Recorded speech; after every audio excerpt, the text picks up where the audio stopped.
ಉದ್ಯಮಿಯೊಬ್ಬರ ಕಾರನ್ನು ರಾಷ್ಟ್ರೀಯ ಹೆದ್ದಾರಿಯಲ್ಲಿ ಅಡ್ಡಗಟ್ಟಿ ಅವರ ಪತ್ನಿ ಹಾಗೂ ಮಗನನ್ನು ಕಾರಿನ ಸಮೇತ ಅಪಹರಿಸಿ ಚಿನ್ನಾಭರಣ, ಬೆಲೆ ಬಾಳುವ ವಸ್ತುಗಳು ಮತ್ತು ಕಾರನ್ನು ದೋಚಿದ ಘಟನೆ ಬೈಕಂಪಾಡಿ ಸಮೀಪದ ದ್ವಾರ ಹೋಟೆಲ್ ಬಳಿ ನಡೆದಿದೆ. ಉದ್ಯಮಿಯೊಬ್ಬರು ಮುಂಬೈಯಲ್ಲಿ ತಮ್ಮ ಸ್ನೇಹಿತನ ಮದುವೆ ಮುಗಿಸಿ ಮರಳುತ್ತಾ ಇದ್ರು. ಇನ್ನು ಕೇರಳದ ಪಯ್ಯನ್ನೂರು ನಿವಾಸಿ ಹಾಗೂ ಉದ್ಯಮಿ ವಿಕಾಸ್ ಅವರು ಪತ್ನಿ ಮತ್ತು ಮಗನೊಂದಿಗೆ ಕಾರಿನಲ್ಲಿ ಸ್ವಗ್ರಾಮಕ್ಕೆ ತೆರಳುತ್ತಿದ್ರು.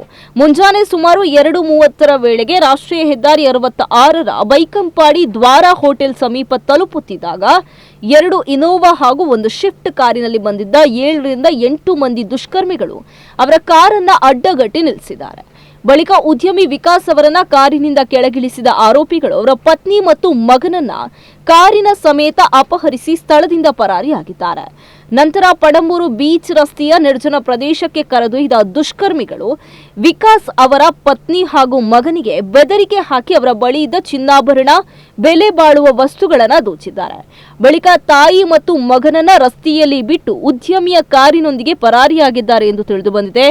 ಘಟನೆಯ ಬಳಿಕ ಉದ್ಯಮಿ ವಿಕಾಸ್ ಅವರು ಪಣಂಬೂರು ಪೊಲೀಸ್ ಠಾಣೆಗೆ ದೂರನ್ನ ನೀಡಿದ್ದು, ಅದರಂತೆ ಪ್ರಕರಣ ದಾಖಲಿಸಿಕೊಂಡಿರುವ ಪೊಲೀಸರು ಆರೋಪಿಗಳ ಪತ್ತೆಗಾಗಿ ತನಿಖೆಯನ್ನ ಆರಂಭಿಸಿದ್ದಾರೆ.